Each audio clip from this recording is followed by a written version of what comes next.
Bismillahirrahmanirrahim.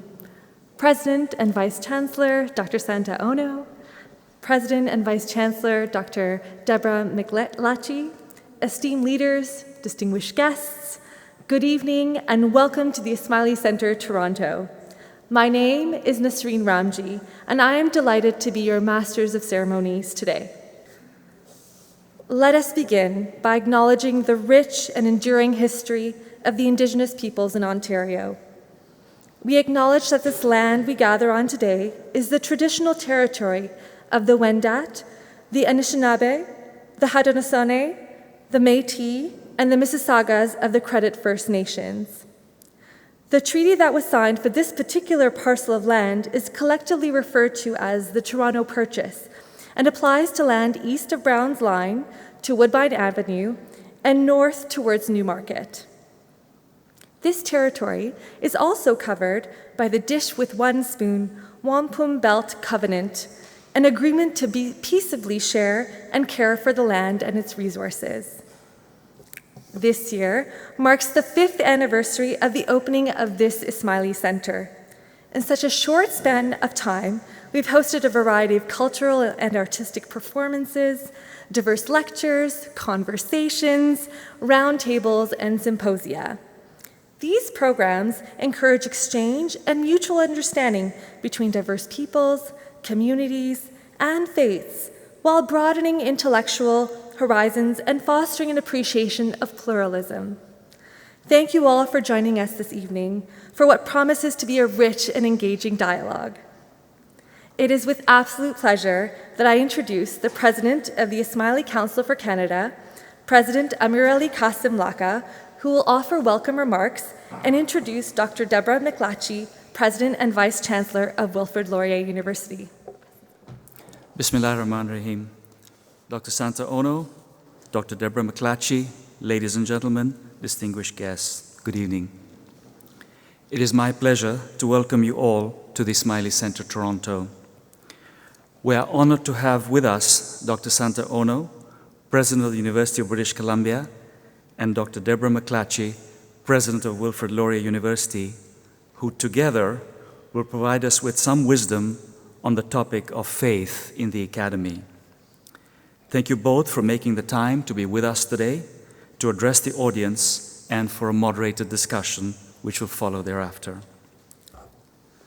Faith, intellect, and the educational endeavor are intimately connected, and the need for reflection on these topics is perhaps more pronounced today than ever before.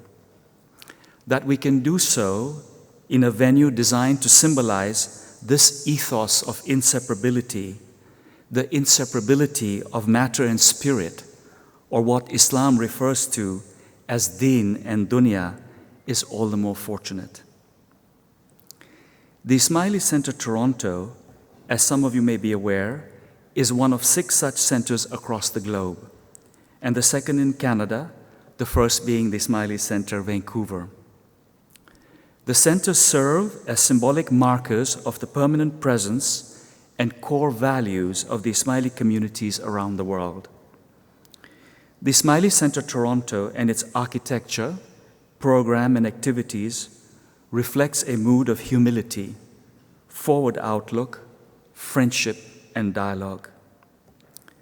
This center's architect, the late Charles Correa, noted that in its design, the Ismaili Center Toronto serves to remind us that underlying the pragmatic world of our everyday lives, there exists a more sacred and a profound geometry.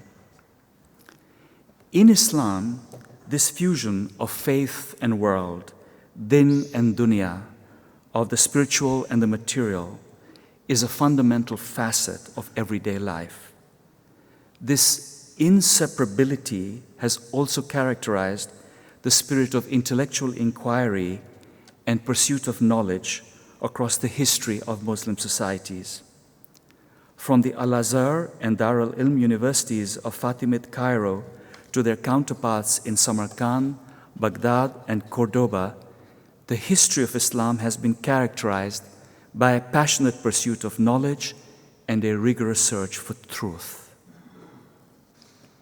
Yet, in Muslim tradition, the search for knowledge has always been accompanied by a spiritual imperative and an ethical obligation to both understand and comprehend the world around us, but also, in a more practical way, to improve the quality of lives for those who inhabit it.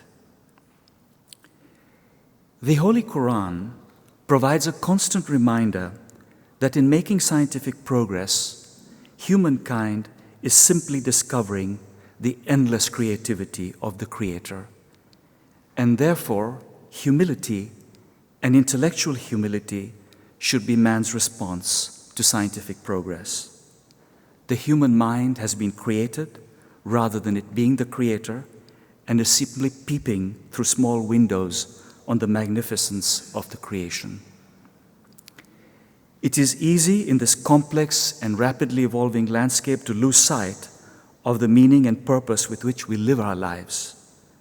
The rise of unrestrained individualism and intellectual arrogance tug hard at the ethical frameworks that govern our lives.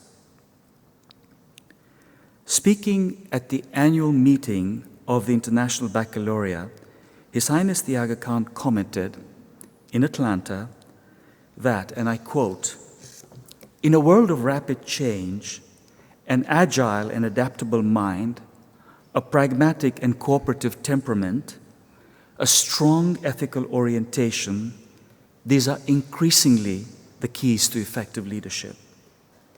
And I would add to this list a capacity for intellectual humility, which keeps one's mind constantly open to a variety of viewpoints and which welcomes pluralistic exchange. In this spirit of dialogue, it gives me great pleasure to welcome our two distinguished guests, Dr. Deborah McClatchy and Dr. Santa Ono. Today, I have the pleasure of introducing Dr. Deborah McClatchy to offer some welcome remarks, and she will then introduce Dr. Ono. As President and Vice Chancellor of Wilfrid Laurier University, Dr. Deborah McClatchy spearheaded the development of the university's strategic plan, focusing the university's direction on the interconnected themes of thriving community and future readiness. A distinguished biologist with extensive experience in research, teaching, and administration, Dr. McClatchy has also served as Dean of Laurier's Faculty of Science, is a founding fellow and past chair of the Science Directors of the Canadian Rivers Institute, and is a past president and council member of the Canadian Society of Zoologists. Dr. McClatchy and Dr. Ono, we are deeply honored to have you join us today. Please join me in welcoming Dr. McClatchy to the stage. Thank you. Good evening, and thank you all. I would like to begin by thanking our hosts at the Ismaili Center for inviting me here today to participate in this discussion and the tour of the center and the Aga Khan Museum. This is not my first time visiting the center and the museum, and I am, as always, impressed by the welcoming atmosphere and appreciative of the opportunity to learn more about Ismaili history, beliefs, culture, and current areas of interest. At Wilfrid Laurier University, we are thankful for our long-standing partnerships with the Ismaili Center and members of the Ismaili community. Thank you for the opportunity to be a part of this evening. And it's my pleasure to introduce and welcome our keynote speaker, Dr. Santa Ono, who has traveled here from British Columbia to participate in this event tonight. Santa is the President and Vice Chancellor of the University of British Columbia. Prior to his appointment in 2016, he served as President of the University of Cincinnati. And in 2015, Inside Higher Education named him America's most notable university president. In 2016, the American Council on Education awarded him the Reginald Wilson Diversity Leadership Award.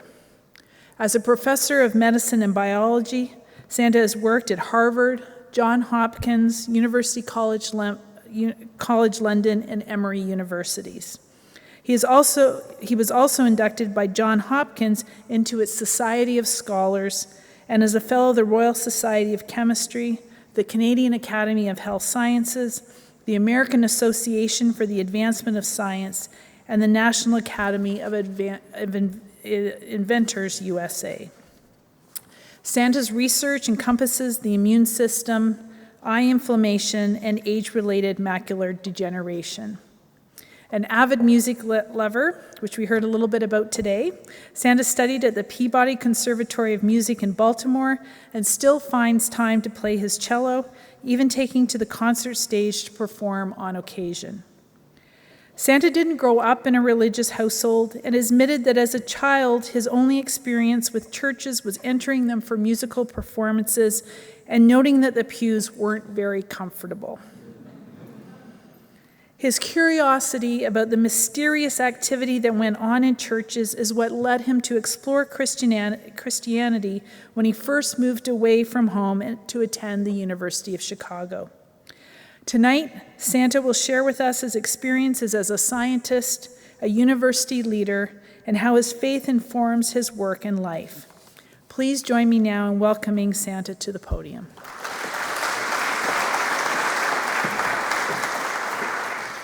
Well, thank you very much, President McClatchy, for that generous introduction. And your university is very fortunate to have you as president. You're an esteemed endocrinologist, and you've published some very seminal papers. And it's really wonderful to be able to meet you here at such a wonderful location. And I've heard wonderful things that you know about your university, especially its orchestra and the School of Music, and that was from students that I've just met in Toronto. So I hope that one day I can actually see your stomping grounds and see what everyone is raving about. But let's hear it for Dr. McClatchy.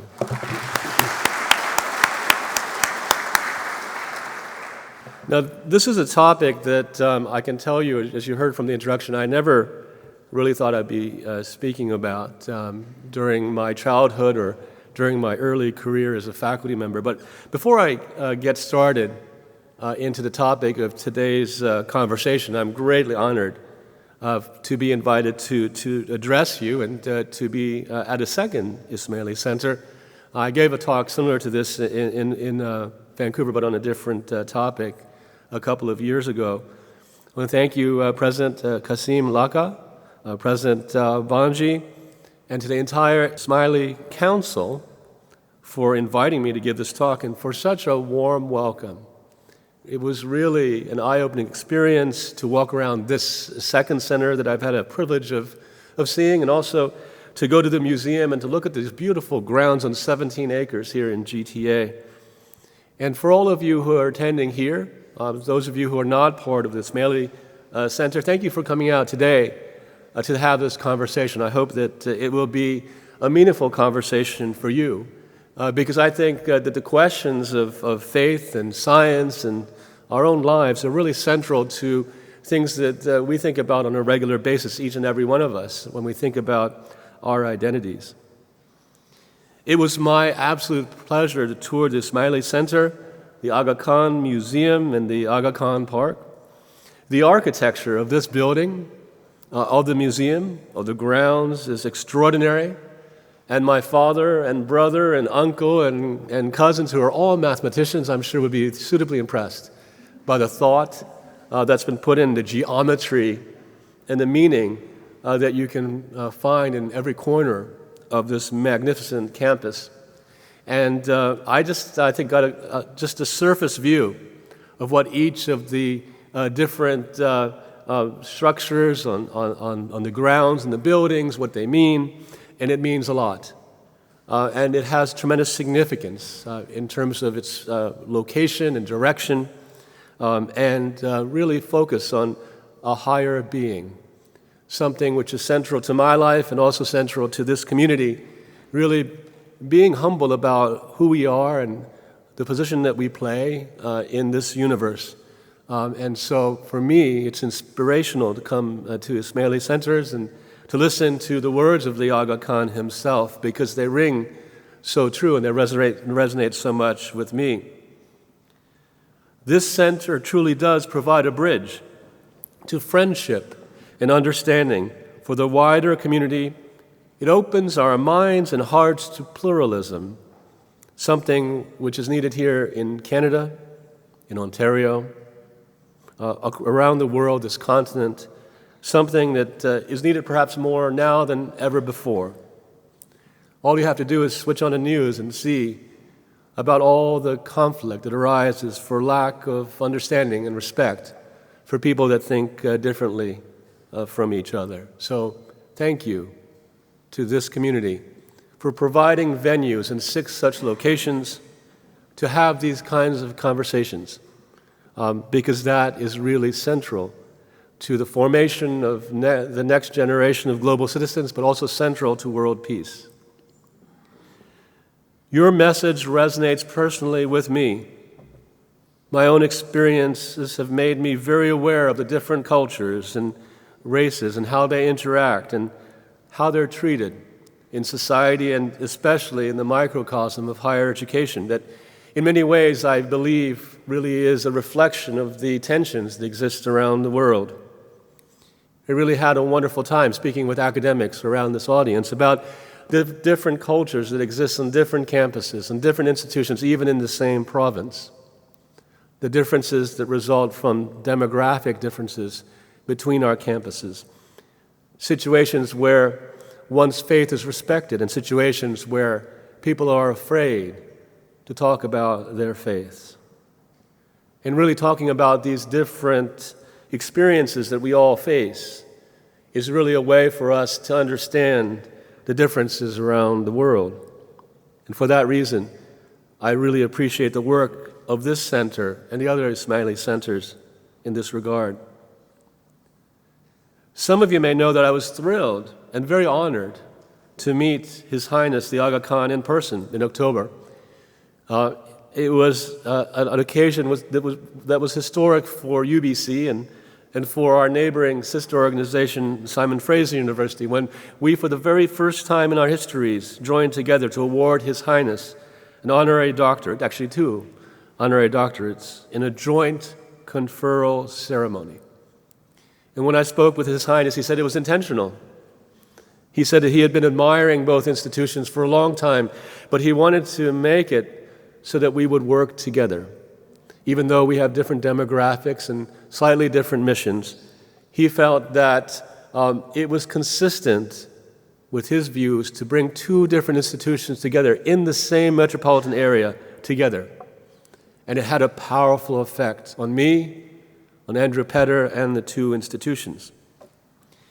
We were privileged, both institutions, to recognize His Highness's outstanding humanitarian contributions in fighting both poverty, but also in improving health around the world, in providing equal education for millions of people in underdeveloped and war-torn parts of the world. If you don't know much about His Highness, you should look it up. He's an extraordinary individual. There's an inspiration to everyone who meets him. And I had the extra special opportunity to spend time with him for an entire hour after the ceremony. And his humility and his love of humanity shone through brightly during that entire hour. None of it was about him, although we were there to honor him. It was all about how we should work together to make the world a better place, especially those that are least privileged. I'm proud to say that the University of British Columbia has a long history of collaboration with the Ismaili community to collaborate on a number of initiatives, globally through the Aga Khan Development Network and locally through the Ismaili Council of British Columbia.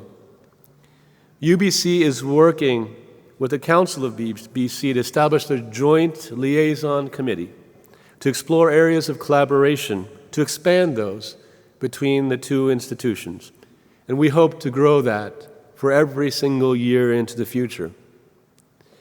The committee will initially focus on joint public engagement and community engagement activities, just as you can see here between Wilfrid Laurier and this center. We want to do that, not only with the center in Burnaby, but also with this center in Toronto. There isn't actually that much distance between UBC and here, especially in the advent of rapid transportation. So we want to grow these links, and we've already been talking about that possibility during the past couple of hours together.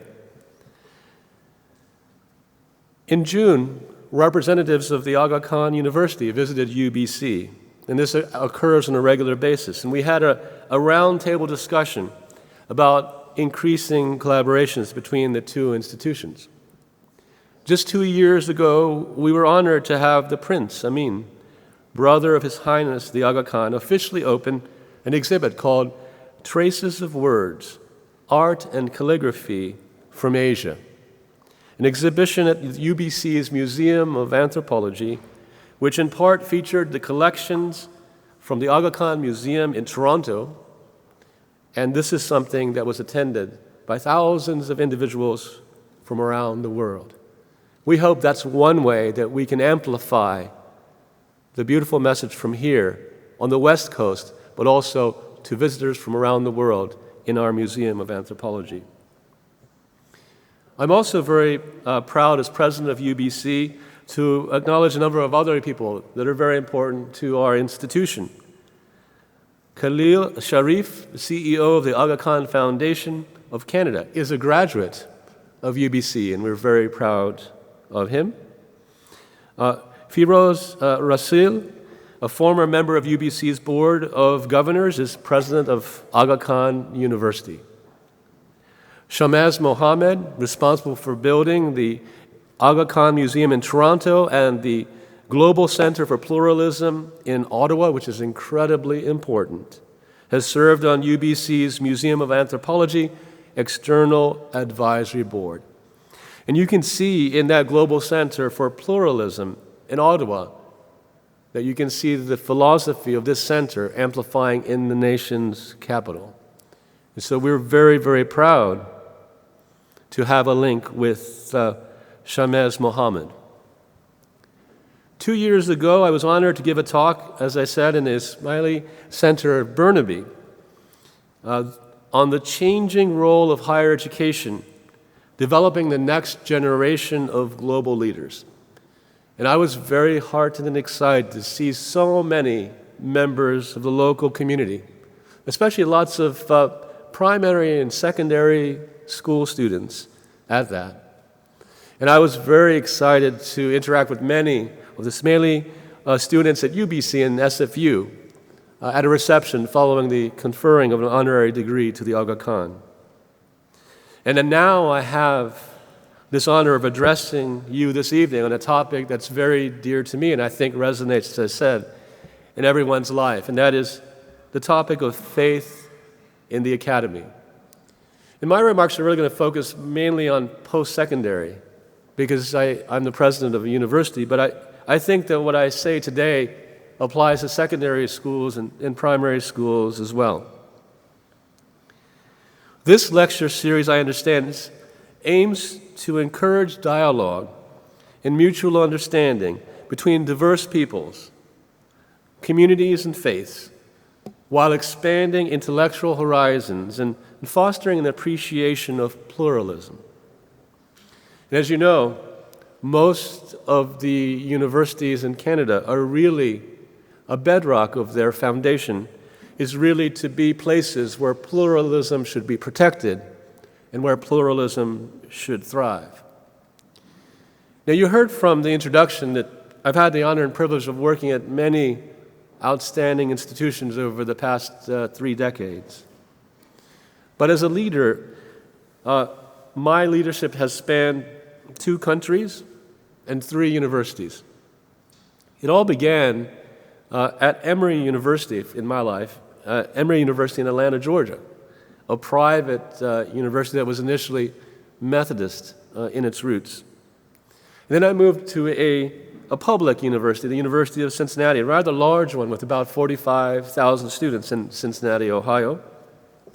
And now, as you've heard, the University of British Columbia in Canada with about 65,000 students and 16,900 faculty and staff.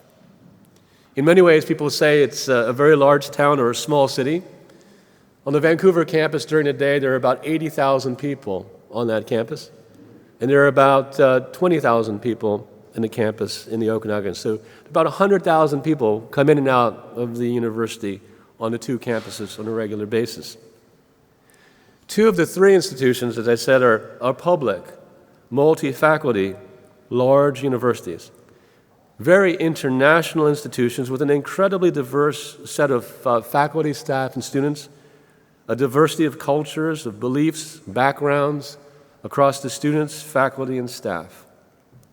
Emory is a little bit unique in that it is a moderate-sized private university in the United States.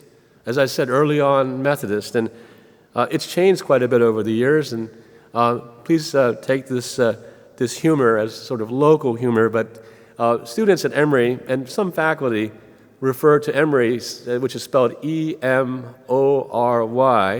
it's changed quite a bit, as meaning early on Methodist, only recently Yiddish. Emory. That's local humor there. And it's true because there are, to the strength of that institution and to diversity of thought in that institution, a significant increase in the number of Jewish students at Emory University. It's really a popular destination for that and really enriches that campus that was early on Methodist.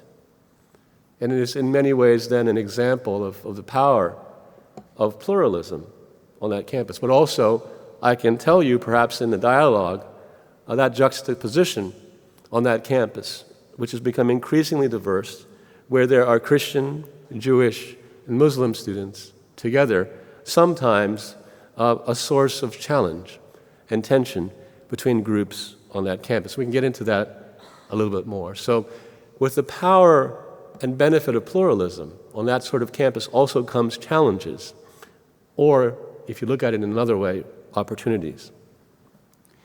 UBC has changed quite a bit. When I was born on that campus 56 years ago, when my father was a professor of mathematics there, and I was just watching Lion King with my daughter, and it really did happen to me. This sort of circular nature of life, I'm back at UBC 56 years later. And UBC, if you looked at it 56 years ago, some of you may be alumni, you look at it today, it's completely different, almost unrecognizable.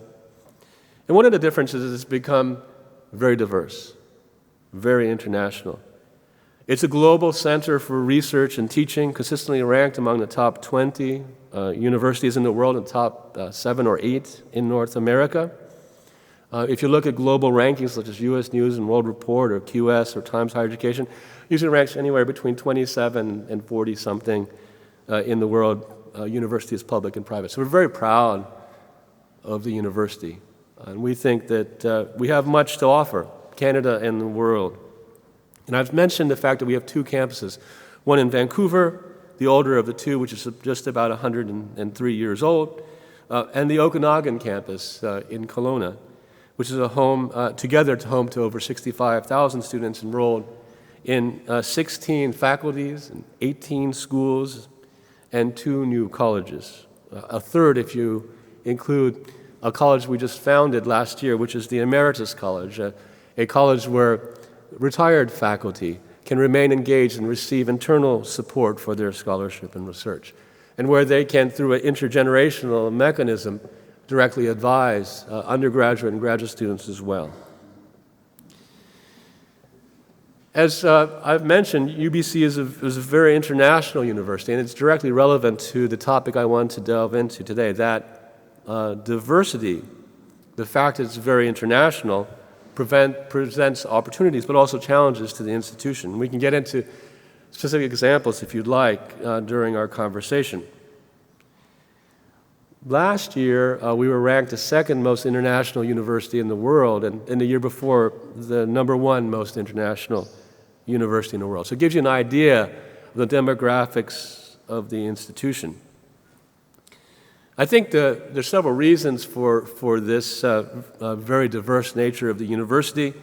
One is that we have been committed for a long time to student mobility, and we have lots of very fruitful bilateral and multilateral agreements with universities around the world that we have been cultivating for quite some time.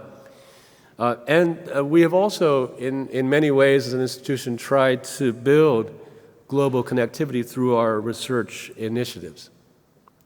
So UBC is very diverse, very international, and we've done so intentionally. Not so much to create pluralism in terms of thinking about faith, which is what we're going to talk about today, but really to we believe, build a richer environment for teaching and for research. And with that has come the opportunity and the challenge of bringing together multi-faiths onto a secular campus at its foundation. We have partnerships with over 200 universities around the world, and they, on a regular basis, send students to the institution. And they mix with domestic students from British Columbia, but also across Canada. And our students, as is the case with many universities, reciprocally go to their institutions in different lands. And we do this intentionally, as I said in my remarks at the center in Burnaby, because we believe that it really helps the next generation understand and appreciate different nations, different faiths, different perspectives, so that they can develop into global citizens that hopefully will understand different perspectives, different beliefs, different cultures better for a more harmonious and peaceful world. So it's part of our ethos. It's part of what we've done intentionally.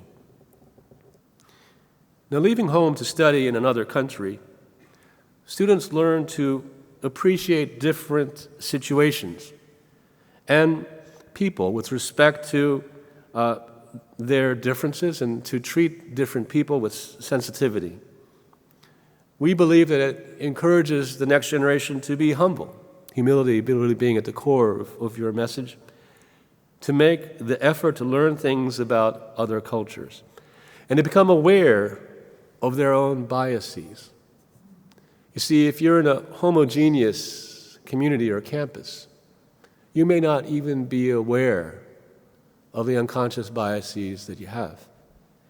In being in a campus that is intentionally diverse with many different opinions, confronts you in a very positive way, I think, of sometimes turning a mirror on yourself and understanding the unconscious biases that you have. The very nature of the campus environment is a place to foster diversity, where students encounter people whose views and backgrounds differ from their own. That's what we hope in an ideal world occurs. Sometimes it occurs, and to be frank, sometimes it results in tension, sometimes even in violence, as you've seen in news stories about what's happening on campuses around the world. We can talk about that as well. And it puts the university president in sometimes a very challenging situation, asking oneself, is this really this diverse, pluralistic community that we've created, is it really worth it when things become tough?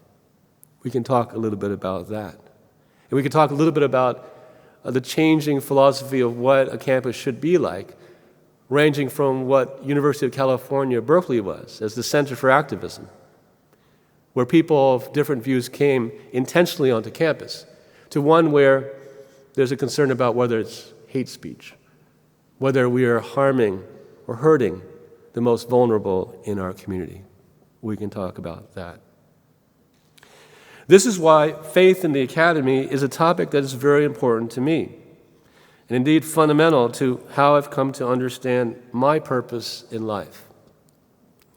You see, you have to make a decision as a leader whether you want to be open about your faith. And it took me some time to really think about what I was going to do in terms of being obviously Christian. And I'll talk to you a little bit about the thought process that went into that and how it's gone since I've decided not to be a stealth Christian, We can talk about that. And this holds for any faith. In the academy, depending upon your institution, some may actually question your intellectual rigor if you have faith, especially if you're a faculty member in a STEM discipline. It might, in some cases, depending upon your actual department or the faculty members, may be used as a reason that individuals unconsciously or consciously aren't supportive of your promotion or tenure. We can talk about that. Well, I certainly didn't start out imagining that one day I'd be called a leader. I became an academic because of my natural curiosity and passion for science. I was a high school student in the recombinant DNA revolution. You could look at Time magazine or Life magazine, and you could see pictures of people like Dan Nathans and Hamilton Smith who were winning Nobel Prizes for discovering restriction enzymes and ushering in a whole new technology of biotechnology. It was the thing to do. Just like perhaps today, the thing to do is to be a neurobiologist. As I progressed in my academic career, I also began to assume administrative and leadership responsibilities. First at Emory University in Atlanta, and then the University of Cincinnati, and now at UBC, as you've heard.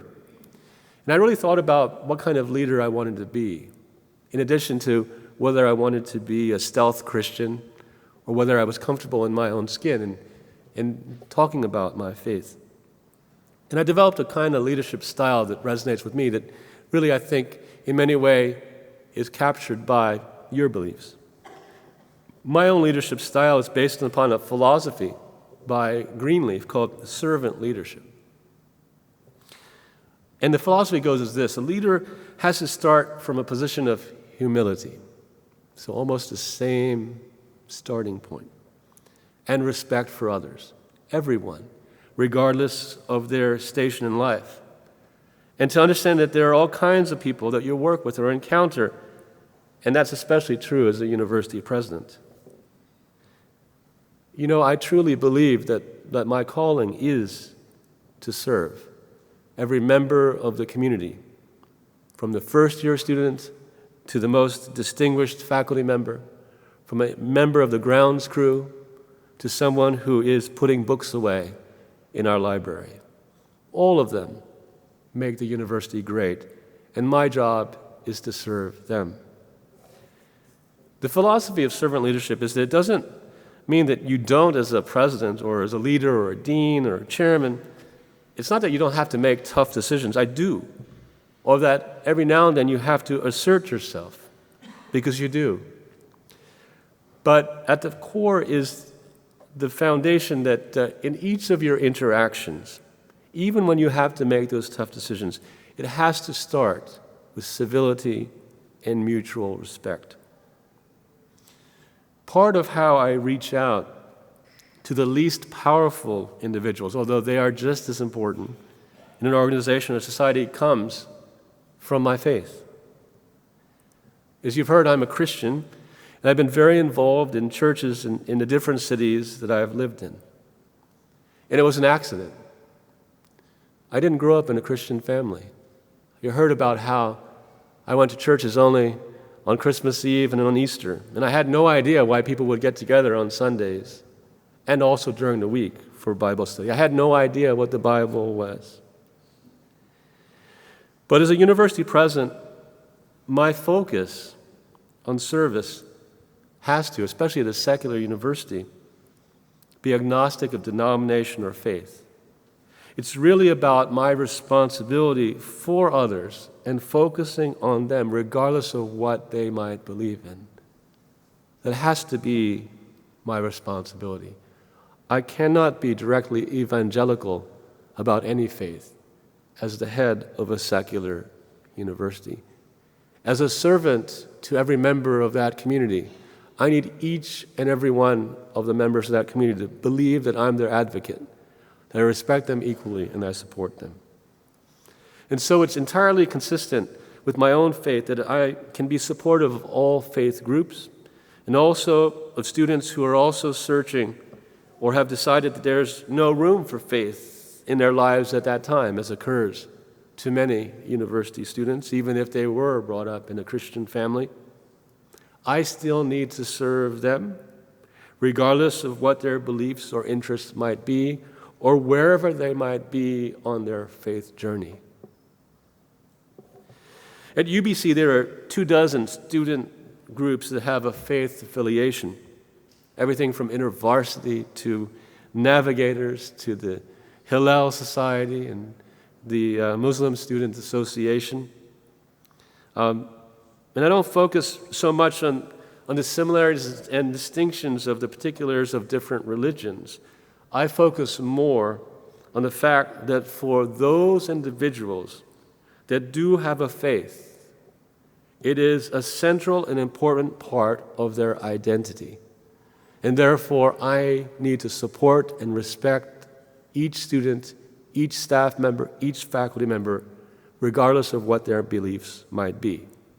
It's an important part not only of their identity, but also for their wellness, something which is very important to this center. For a large proportion of our campus community, whether they're faculty members, staff, students, or alumni, faith plays an important role in their identity and their wellness. And therefore, it's important for me to respect each of those faiths. It's important for me to be supportive of their needs and to advocate for them with respect to their needs on a secular campus. And that's a decision of mine. You know, even though it's a secular campus, I believe personally that it's a mistake to ignore that important part of their identity. They deserve my support because it's an important part of who they are. There are multiple gifts that result from having a spiritual path. My own faith keeps me, I think, anchored and keeps me focused on why I use my efforts to help individuals in the university community and beyond. To be frank, I can't imagine being me or doing my job without my faith. There are many lonely days, many difficult decisions that have to be made. You've read about them in the Globe and Mail. But were it not for my faith and for my belief in a larger purpose, there would be days that I would want to hang my towel up. That's how important faith is to me. Looking back, I started my own faith journey thinking that the only things that could be true are those things that could be proven.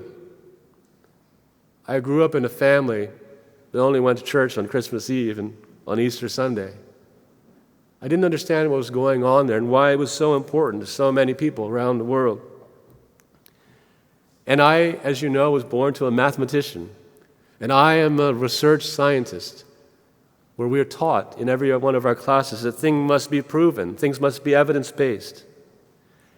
But to be honest, the deeper that I delved into experimental science, the more I appreciated that so much that exists in this world cannot be explained or proven. The more I, as a scientist, the more I believe in that. Not only did this realization open my mind, it was the pivotal force in my faith. The very occupation of mine that mandated evidence-based and proof as a core of that occupation led me to strengthen my faith. It's not just me. There are others that I'll mention, such as Francis Collins, a great geneticist that leads the National Institutes of Health and wrote a wonderful book that you might want to read called DNA, the Language of God. And I'll mention something that Albert Einstein said as well, two not shabby scientists that through their occupation as a scientist were drawn to a faith because they understood how humble they need to be because of how little they understood. It's amazing. I didn't hear your introductory remarks, but it's amazing how much there's synergy between the words of the Aga Khan, His Holiness, and what I'm trying to say in a less eloquent way. You see, my view of science changed when I became a Christian. In turn, my view of religion changed and changes regularly because I'm a scientist. To give you an example, my faith influences how I think about data how I think about potential flaws in data, and how I think we have to be very careful in how we interpret data as a scientist. You see, in trying to be a scientist for decades, I've learned to be more humble. I've learned that many things that we believe to be true at a given time, 5, 10, 15 years later, turn out not to be true. And I think that the fact that I have a faith has really made me a better scientist because it's made me more humble about the limitations of being human. So now, today, after decades of being a scientist and struggling with my faith, I don't feel a tension between a secular university and my faith as much. All of the different views and questions and conundrums that are explored in a university, for me, just like the imperfections of being a human scientist, have strengthened my faith. I'll read a quote from the renowned 20th century philosopher Alan Watts. Before I read the quote, I want to explain the root of the word belief, which is leaf, an archaic word from Middle English that means gladly or willingly.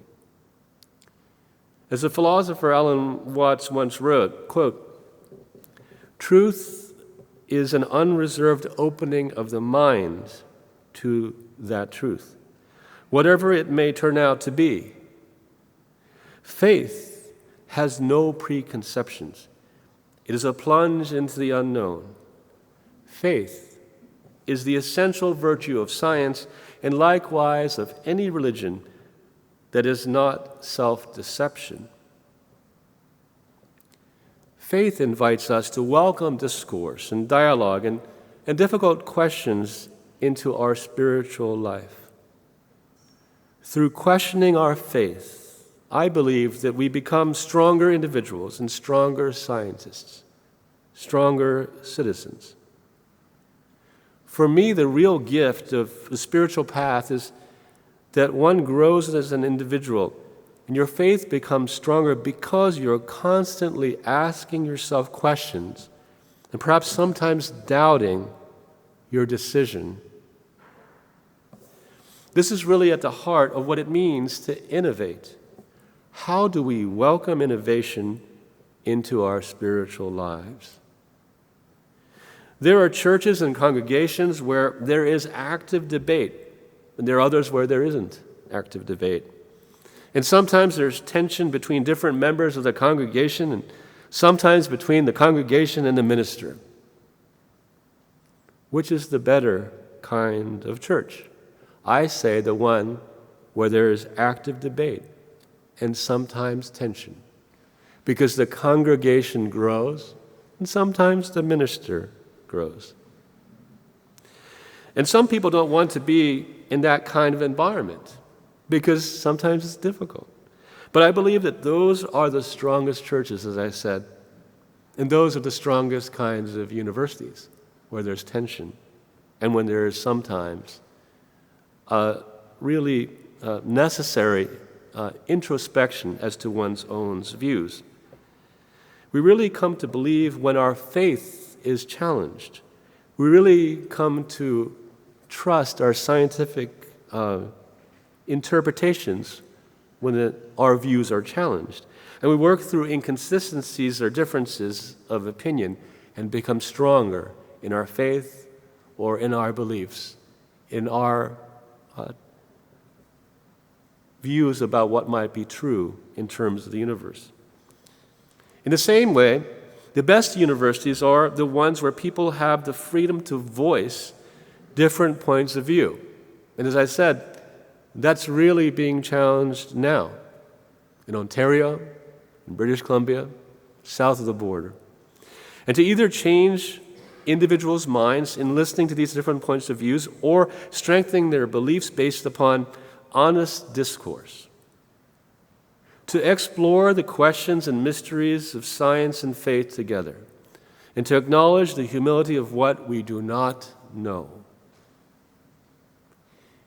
Albert Einstein, as I said, had this to say, quote, Everyone who is seriously involved in the pursuit of science becomes convinced that some sort of higher spirit is manifest in the laws of the universe, one that is vastly superior to that of our own.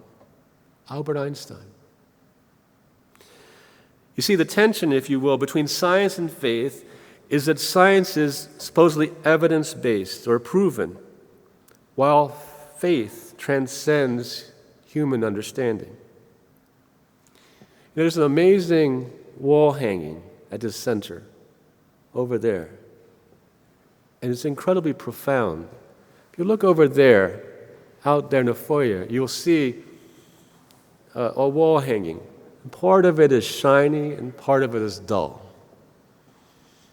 It was explained to me earlier today that the evidence for believing in one's faith really comes from clues that are in front of you and those that are less apparent.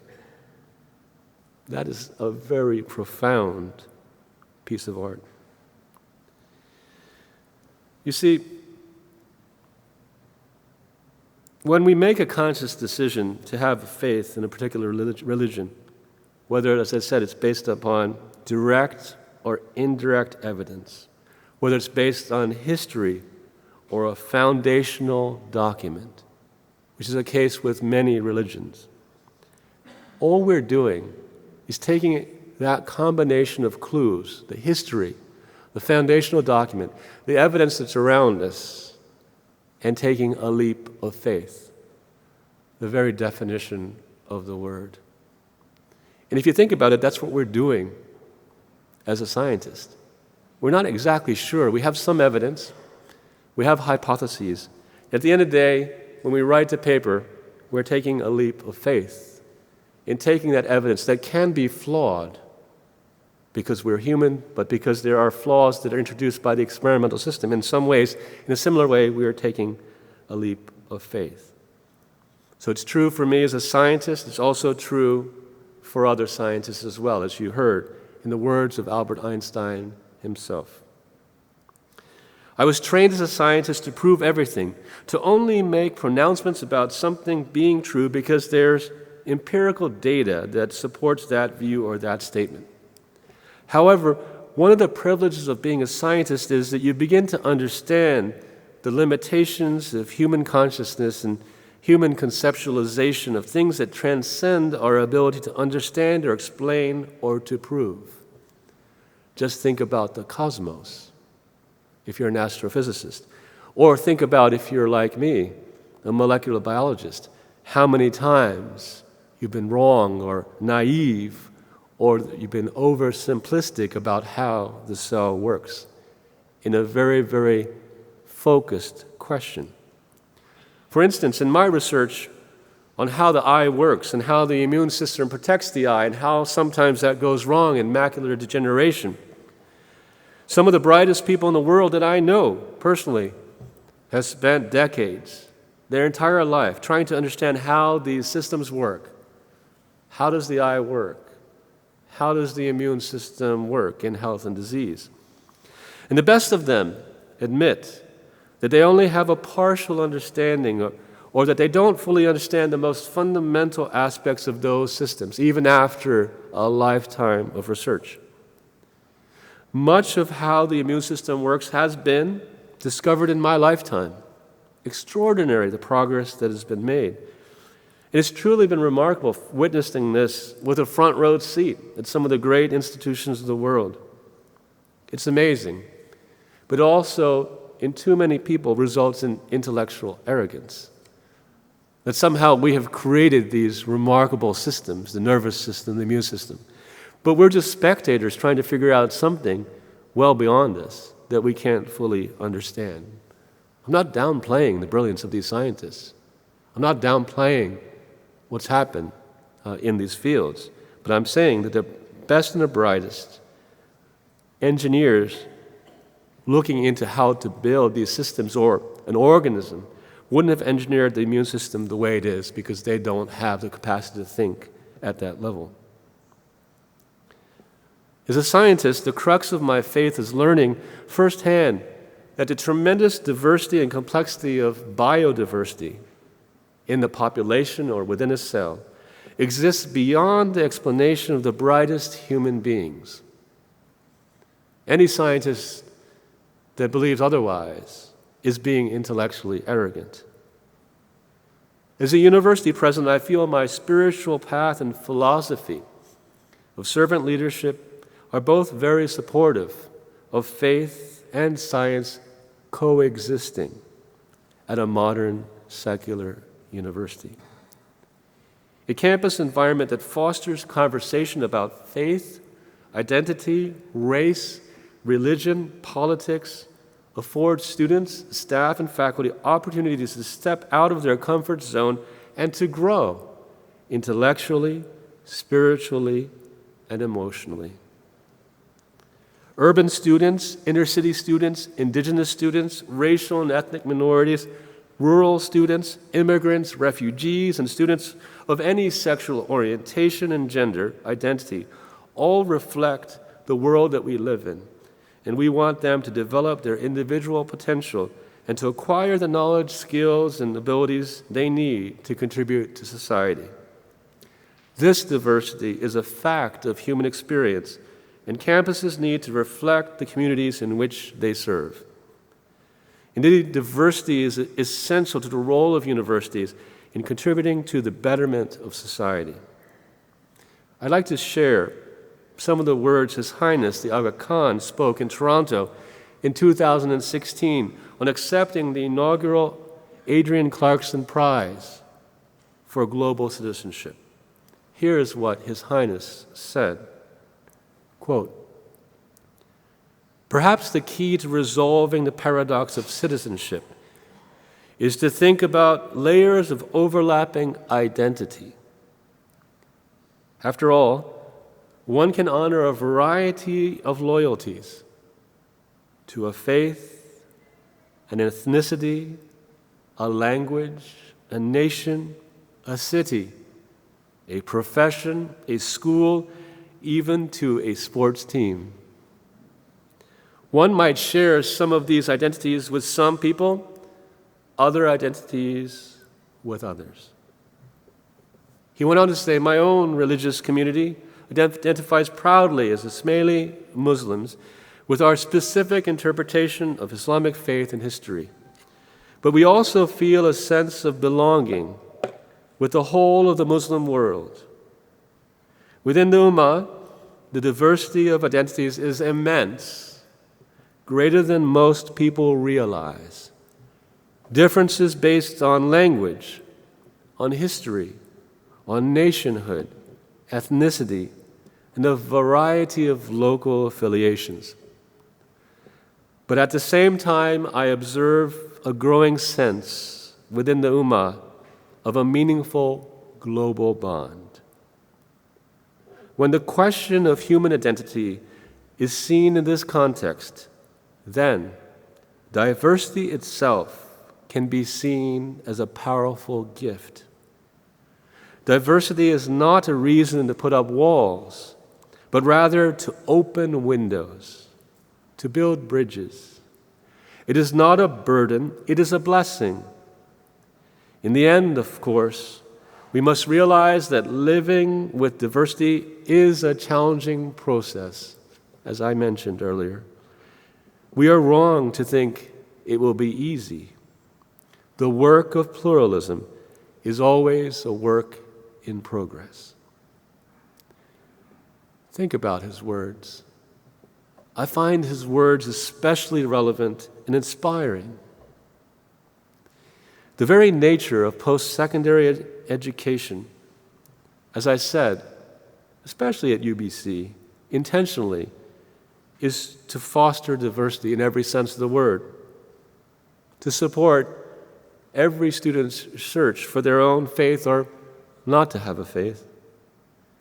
Higher education is meant to be and should be a transformative experience as students learn not only about themselves but about others as well, people they might not like at their first encounter. Education is an enabler of social development and mobility, and all of us should be committed to advancing the inclusion of all of those who have been excluded based upon gender, race, religion, sexuality, age, physical ability, or economic circumstances. These efforts benefit not only our institutions and our students while they're at our institutions, but we hope when they leave, hopefully as inclusive global citizens, we hope that they will go out in the world where they will become leaders in their own right, employers, parents, and global citizens. In closing, let me share with you the words of one of UBC's international graduate students that just gave a valedictory address. That student's name is Olga Pena. And this is what she said on receiving her doctorate in microbiology and immunology, one of the departments, which is my tenure home. This is what she said about her student experience at UBC. Quote, "My experience at UBC went far, far beyond just acquiring knowledge about a specific field, a scientific field. At UBC, I also learned the real meaning of multiculturalism, of multi-faith. By interacting with people from many different countries and cultures, I learned the meaning of international, of being part of a diverse community, by being engaged and engaging others in initiatives that can contribute to building a better world through dialogue, discourse, teaching, and learning. I learned the very meaning of sustainability, and not just the importance of environmental sustainability, but social sustainability, by applying these concepts into my everyday life. Most importantly, as an international student coming from a very small town called Chicurel, I also learned that I am not just a citizen of Colombia. And you, my fellow graduates, are not only citizens of Canada or Germany or the United States or China or Brazil, we are citizens of a world. I'd like to once again say how honored I have been to be here with you tonight. I believe that higher education holds great promise in meeting the social, geopolitical, and economic challenges that we face, that we see on television every day.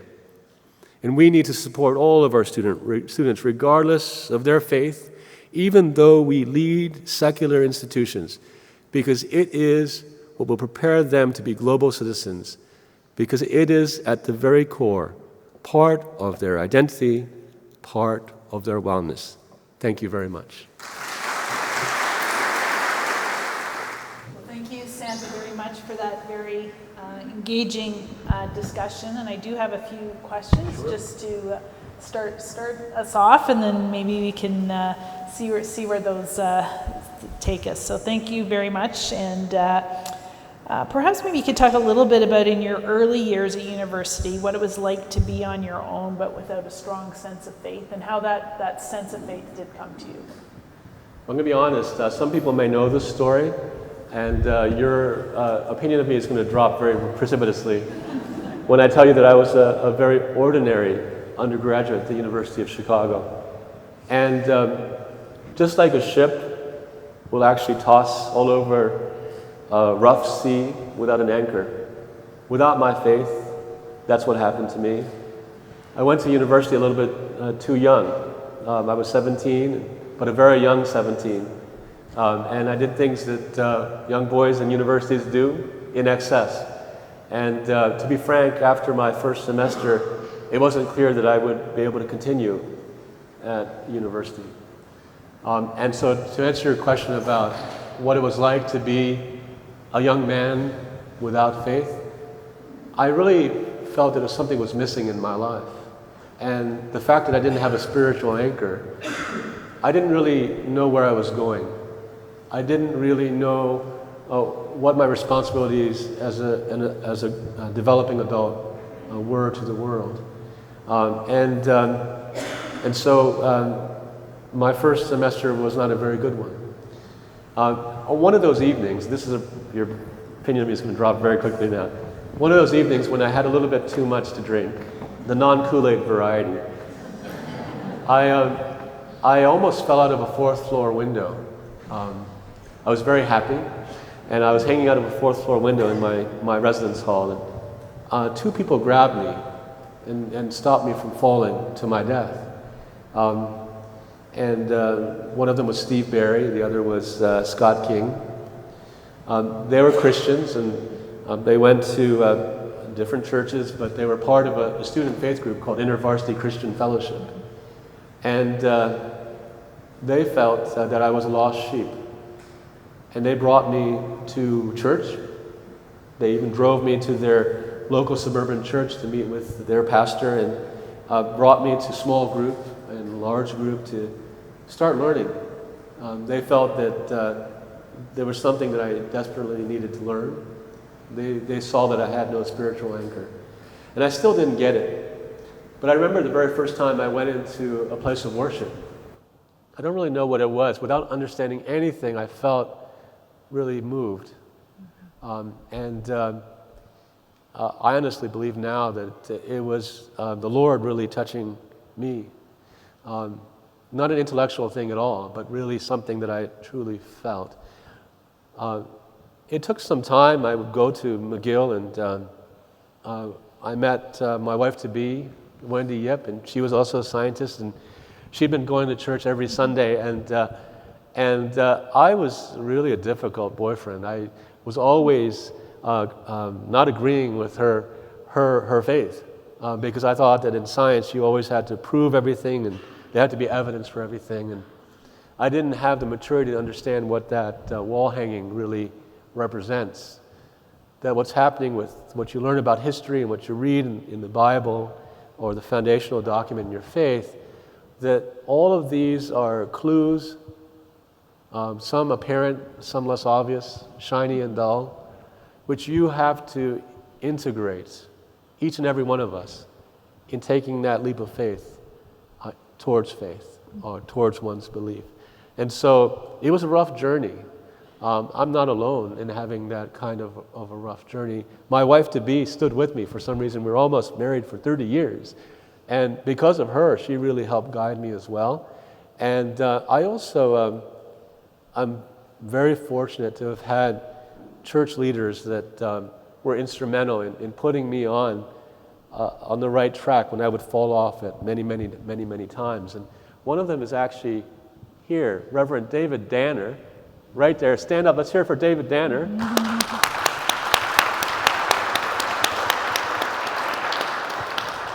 And his wife, Wafa and John, their son, they really put me on the right track when I fell off the track, literally, as a young adult. So that's what it was like.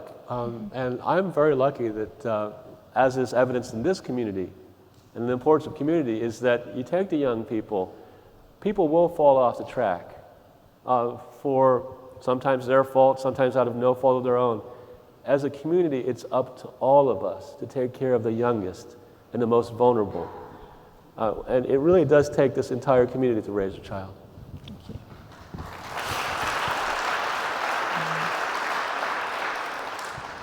Well, just to feed off a little bit of that, you did speak about the importance of having your faith challenged. And can you share with us a time when your faith was challenged and how you addressed it? I'd say my faith, like anyone's faith, is challenged on a regular basis. You know, all of us in our jobs have difficult moments, and I'm sure you as president of Wilfrid Laurier have your difficult moments when you ask the question, why? You know, or you don't have faith in yourself, in your ability to deal with a challenging situation.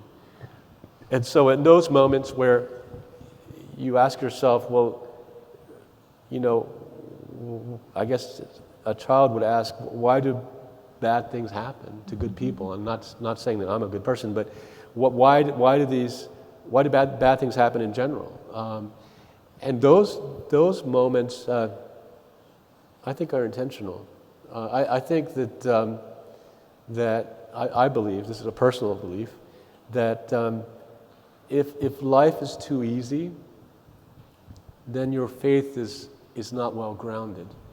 And you know, some of the people who know me know that in my life I've had some tremendous challenges. I had, as a new father, at the age of 39, I had a demyelinating disease where I was actually hospitalized for some period of time because my nervous system didn't work. And fortunately, I can see I'm perfectly fine now, but it took some time and took some systemic medication. That was a moment where my faith was challenged. But with the time that it took to get over that illness, it gave me time to really think, to read the Bible and to really think about the life of Jesus Christ in my case, that, to be frank, has strengthened my faith. So I think that these things happen for a reason, for a purpose. We may not know it at the time, but I really think that when you think that life is unfair or how could something like this happen, it's for a reason. On university campuses, we focus a lot on preparing students for the future. How do faith and religion fit into future readiness? Well, there's a number of ways in which faith fit into future readiness. One is at the individual level. And so I truly believe that for individuals that are searching, thinking about their own beliefs, their own faith, as is the case with me, and this is a subset of individuals, that if they develop those beliefs, they become a stronger person, they become a stronger scientist. And so I think part of the impact of faith is on the individual. And I think that's probably true for everyone in this room, is that if you develop that faith, that belief in a higher purpose, then you become a better person, a better human being and citizen. So part of it is on the individual level. At a secular university, we've discussed that it's a pluralistic community with different kinds of faiths. It's a multi-faith community, and also individuals that have no faith.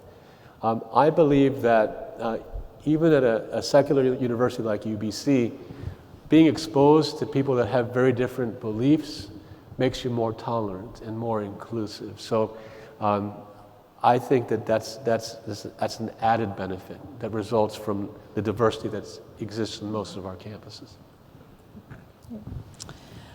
As university presidents, we both know the importance of fostering campus environments that encourage students to step outside their comfort zones and think critically about any number of fraught topics. In an area of increasingly polarized discourse, how do we encourage productive discussions between students with very diverse perspectives, whether on faith or any other topic? So I alluded to this question, and I'll talk about a specific situation which is a real situation, but this occurs almost on an annual basis. Whether you're talking about the BDS boycott movement, things have changed a lot over the past several decades. There's always been conflict. And there was a time, I think I alluded to earlier, at University of California, Berkeley, where they really relished the reputation of being the center of activism and really the center of bringing together contrasting views, sometimes offensive to another part of the campus. And felt that that was really part of freedom of speech, freedom of expression, academic freedom. But things are changing now, and depending on where you are, depending on what province you are in Canada, where you are in the US, governments are getting involved in that whole discussion. I'm sure you're very acutely aware of that. There are different institutions with very different opinions. The University of Chicago, my alma mater, has a very firm view that's been adopted by many institutions that all conversations, all perspectives, no matter how offensive, need to occur, especially on university campuses, because that's how you can learn about the diversity of opinions in the world and how you can challenge your own beliefs. So that's sort of one perspective and the bedrock of many universities around the world. What we're experiencing now is that this line between freedom of speech and hate speech is very blurry. And it's not a line that can be easily drawn. It's a line that most people don't want to draw because it's an impossible task. In those kinds of situations where maybe half of the population views perspective A and the other half believes perspective B, if you're the one drawing the line, whether you're a president or whether you're a board of trustees or whatever, you're going to get about half of the people upset with your decision, whether it is to let the conversation occur because you're really viewing literally freedom of expression, freedom of speech. Then you'll get people who are saying, that's very offensive, it's hurting me, you're not protecting me, and you ought to be censoring that person from coming onto campus. That's one perspective. If you actually censor that person, which is a very difficult decision, right? Because the definition of hate speech is kind of arbitrary, difficult to define. If you censor that person, you're going to have people saying you're not really standing up for freedom of expression, and sometimes academic freedom if it's from within the community, that is really the bedrock of an academic community. So it's very, very difficult. To answer your question, how do you resolve that when there are different opinions? I've actually lived that many, many, many times. The first time was when I was senior vice provost at Emory University. There was a faculty member, none other than the former president of the United States, Jimmy Carter, who had written a book. He's a Christian. He wrote a book called about Palestine. He used the word apartheid. Peace, Not Apartheid was the name of the book. It was very offensive. I mentioned that Emory has a large Jewish student population now. He fervently felt that Israel as a nation was almost verging on apartheid in how they treated people and Palestinian people in the Middle East. He fervently believed that. And it's outlined in that book. To the Jewish students on campus, it was highly offensive. They pressured me to distance or maybe sever his faculty appointment because it was so offensive. It was a hate speech in the views of some. And so how did I deal with it? What I tried to do was to bring in views, different views than Jimmy Carter. Even Jimmy Carter, even though he was a president of the United States, he was founded the Carter Center, he was a professor at Emory. Now he's recently gotten tenure. I believe that it's true that he had one perspective, even though he was the president of the United States, even though he was directly involved in governmental policy regarding Israel. I brought in other people that brought in the other perspective. And I think that's the right thing to do. It's not always easy, but a university that only allows one point of view and not the other isn't really espousing the power of diversity of thought and pluralism. So it's tough. There were times where during that situation and more recent situations at UBC or at Berkeley or University of Washington recently, there are times when you try to give equal time to opposing points of view where it actually exacerbates the problem. And so you try your very best in a challenging situation to bring people of different beliefs and to really try to foster civil discourse in the community. Easier said than done sometimes. Easier said than done. That's great. It is now my pleasure to invite Mr. Salim Banji, President of the Ismaili Council for Ontario, to offer a vote of thanks. Bismillahirrahmanirrahim. President and Vice Chancellor Dr. Ono, President and Vice Chancellor Dr. McLarchie, President Amir Ali Qasim Laka, distinguished guests, ladies and gentlemen, good evening and Yali Mada to you all. It has truly been a privilege this evening to have both the presidents from these two esteemed universities share your knowledge on faith in the academy. How about a big round of applause for an awesome session today?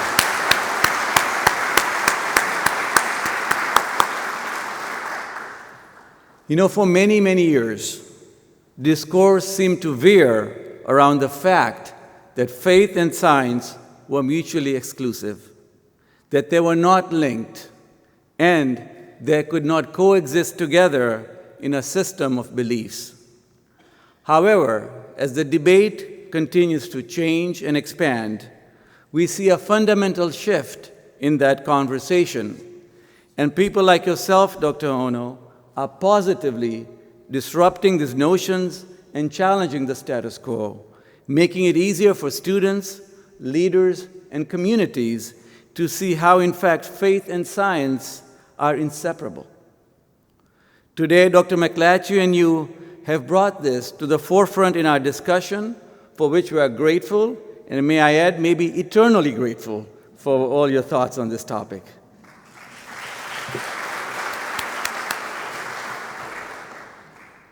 The faith of Islam also emphasizes how faith and intellect are inextricably linked.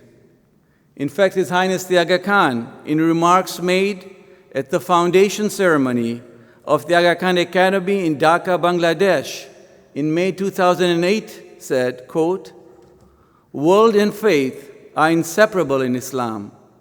Faith and learnings are also profoundly interconnected.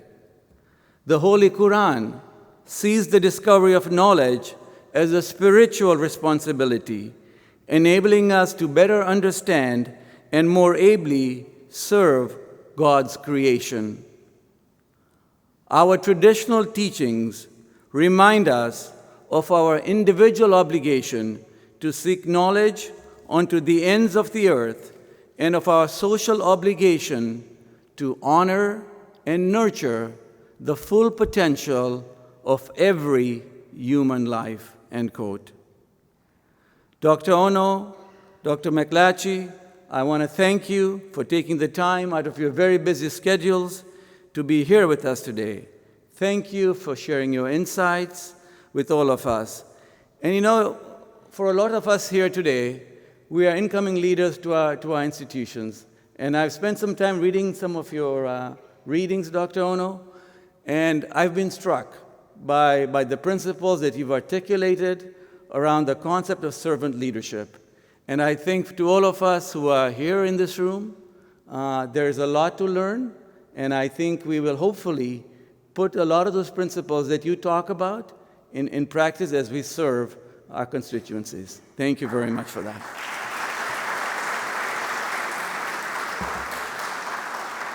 I would now like to request President Ono and President McLatchie to please come forward to accept a small token of our appreciation.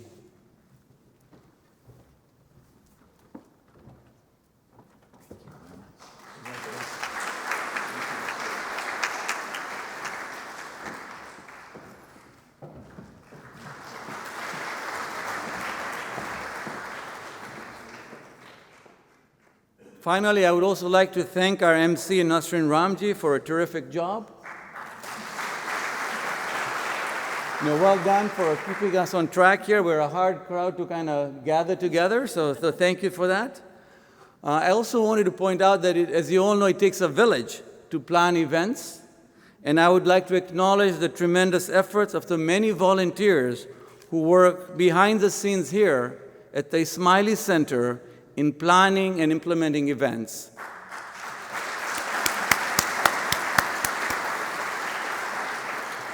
You will see many of them around here today as part of our hospitality team, our audio and visual teams, as well as those who help diligently coordinating the logistics in the months and weeks leading up to today's event.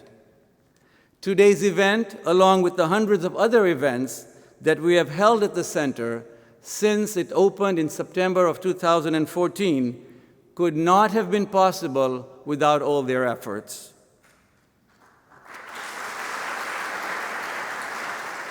We convey a sincere thank you to all of them.